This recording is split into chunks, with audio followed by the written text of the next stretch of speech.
सियावर रामचंद्र की जय. समुद्राच्या तीरावरती रामचंद्रांच्या प्रार्थनेनंतरही समुद्र येत नाही हे लक्षात आल्यावर संतापलेल्या रामचंद्रांनी समुद्राला शुष्क करण्याची घोषणा केलेली आहे. आणि या घोषणेनंतर समुद्राने हात जोडून प्रत्यक्षात समोर येऊन आपल्या मर्यादांची जाणीव रामचंद्रांना करून दिली. नुसती मर्यादांचीच जाणीव करून दिली असं नाही, तर आपण जड आहोत हेही सांगितलं. हे जडत्व प्रभू रामचंद्रांनीच दिल्याचं सांगितलं. आणि या समुद्रावरून उल्लंघून कसं जाता येईल याचा मार्गही सांगितला. ते म्हणाले, आपल्याकडे नल नावाचा एक वानरवीर आहे, ज्याला पूर्वी कधी काळी ऋषींनी शाप दिला होता. जरा नटखट होता, खोडकर होता, आणि त्याला शाप दिला होता की तो काय करायचा की ऋषींना त्रास द्यायचा, त्यांचं साहित्य उचलायचं आणि पाण्यात टाकून द्यायचं. ऋषींनी शाप देऊन टाकला की आता यापुढे तू जे पाण्यात टाकशील ते कधी बुडणार नाही. आता हे बुडणार नाही वाला त्यावेळेसचा शाप यावेळेला वरदान म्हणून उपयोगाला येईल काय सांगता येतं. शाप सुद्धा कधी कधी वरदान ठरतो बरं का. तुम्हाला आठवत असेल महाभारतामध्ये अर्जुन जेव्हा स्वर्गात गेला होता देवराज इंद्राच्याकडं, पुत्र असतो, आणि तेव्हा तिथल्या अप्सरांनी त्याच्या सौंदर्यावर मोहित होऊन त्याला मागणी घातली होती आणि अर्जुनाने नाही म्हणून सांगितलं होतं. म्हणजे काम वेगळं आहे, कुठे कामाच्या नादाला लागता असं त्याचं म्हणणं होतं. आणि त्यावेळेला अप्सरांनी शाप दिला होता की तू माझ्या सौंदर्याचा उपभोग घेण्याचा प्रस्ताव नाकारतोयस, षंढासारखा नाकारतोयस, जा तुला षंढत्व प्राप्त होईल. अर्जुन खिन्न झाला होता आणि अप्सरांनी त्याला वेगळा उशाप दिला. त्या म्हणाल्या की तुला 1 वर्षाकरता षंढत्व येईल आणि ते 1 वर्षाचं षंढत्व सुद्धा तू स्वतः होऊन स्वीकारू शकतोस. पुढे हाच शाप अर्जुनासाठी उपयोगाचा ठरला होता अज्ञातवासाच्या काळामध्ये. म्हणजे त्याला त्या नृत्य शिक्षिकेचं रूप घेऊन विराट राजाच्या नगरामध्ये राहता आलं होतं. अशी शाप कधी कधी उपयोगाची ठरतात, फायद्याची ठरतात. वरदान जसा त्रासदायक ठरू शकतो ना, तसा शाप कधी कधी फायद्याचा वरदान ठरू शकतो, लक्षात ठेवा. नलाला मिळालेला हा शाप असाच उपयोगाचा ठरलेला आहे. म्हणजे त्याला आता हे सगळं जे टाकेल समुद्रात ते उपयोगाचं ठरू शकतं. आणि दुसरं, तो विश्वकर्म्याचा पुत्र आहे.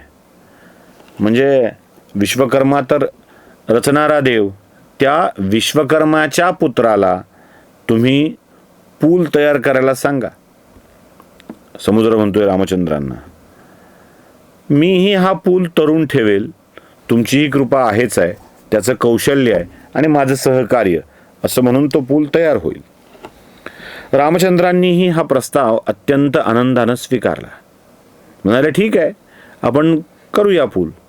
पण ते म्हणाले, माझ्या धनुष्याला लावलेला हा जो बाण आहे, दिव्य बाण, त्याचं काय करू. रामचंद्रांचा हा प्रश्न खूप मोठा होता बघा. म्हणजे ज्या वेळेला सीता विवाहाच्या वेळी, सीताराम विवाहाच्या वेळी शिवधनुष्याचा भंग केला होता आणि शिवधनुष्याचा भंग झाला म्हणून परशुराम संघर्षासाठी आले होते, आपल्याच रूपाला ओळखू शकले नव्हते.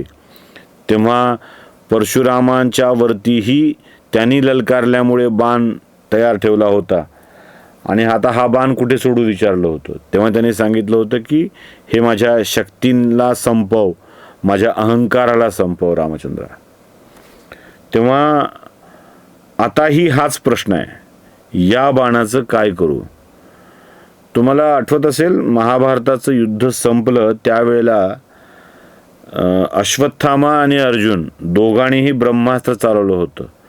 तेव्हा ऋषींनी मध्ये पडून सांगितलं होतं की जर बाण वापस घेता येत नसेल किंवा दिशा बदलता येत नसेल तर चालवू नये. रामचंद्रांनी समुद्राला विचारलंय की तुला शुष्क करण्यासाठी मी चालवलेला बाण, मी हाती घेतलेला बाण आता माझ्या भात्यात ठेवू शकत नाही, याचं काय करू सांग. समुद्र म्हणतोय, देवा, माझ्या उत्तर दिशेला एक देश आहे, ज्या देशाचं नाव द्रुमकुल्य देश असं आहे. या द्रुमकुल्य देशामध्ये अभिराधी नावाची माणसं राहतात. माणसं काय, प्राणीच आहेत ती. आणि या अभिराधी समूहाने फार उत्पात माजवलेला आहे. सगळी पापकर्म करतात, त्रास देतात.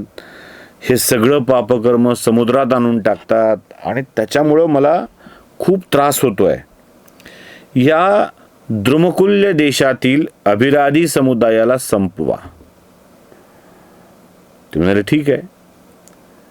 त्या भागात असलेलं सगळं पाणी शुष्क होऊन जाईल म्हणाले रामचंद्र. सगळं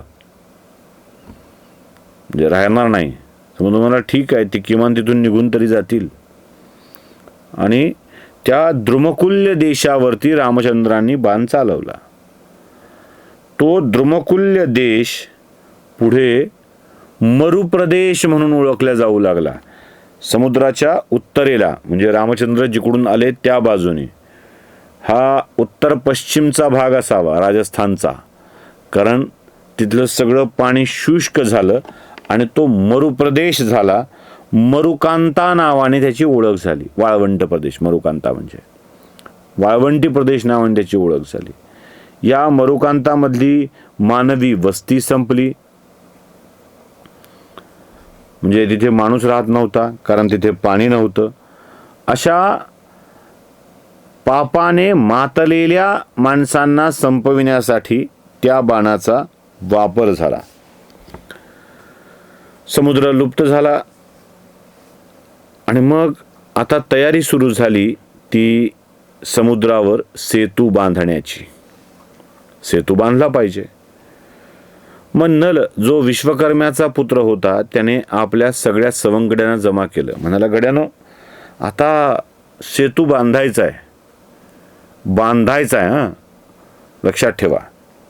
म्हणजे आपला सगळ्यांचा काय समज असतो की दगडं उचलली, समुद्रात टाकली, भराव घातला, सेतू तयार झाला, असा आपला सगळ्यांचा समज असतो.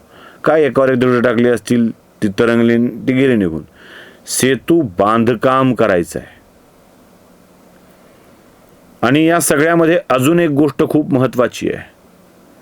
ती महत्त्वाची गोष्ट अशी आहे की रामचंद्र आणि लक्ष्मण हनुमानाच्या पाठीवर बसून लंकेत जाणार आहेत आणि सगळी वानरसेना या सेतूवरून जाणार आहे.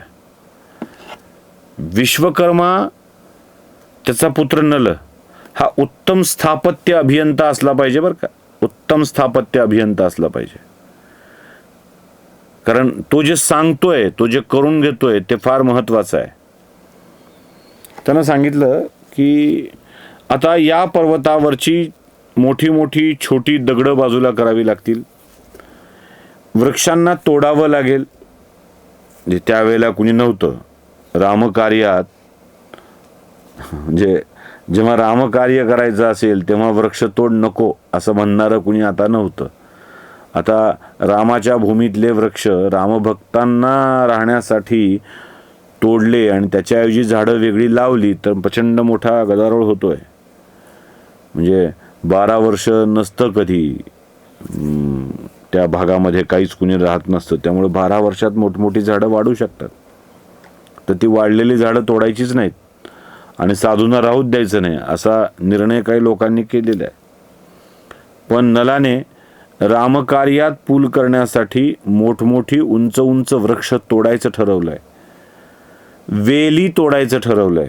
कारण दोन्ही बाजूनी झाडांना बांधून त्याच्या वेलींच्या वरती दगडं टाकायची आहेत आणि त्या दगडांना तरंगत ठेवून त्याचा सेतू तयार करायचा आहे. बुडलं नाही पाहिजे. समुद्राने सांगितलं याला मी बुडू देणार नाही आहे. त्याचा सेतू तयार करायचा आहे. कारण या सेतूमध्ये दगडांनीही अडकून राहिलं पाहिजे, ते त्यावरून लोकांना जाता आलं पाहिजे, असा त्यामागचा हेतू आहे.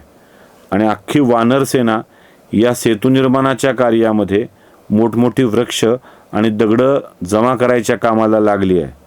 आता या सेतूचं वैशिष्ट्य काय आहे, तो तसा का बांधला, रामचंद्र हनुमंताच्या पाठीवर बसून का गेले, या सगळ्या भागांना तुम्हाला सांगणार आहे पुढच्या भागामध्ये.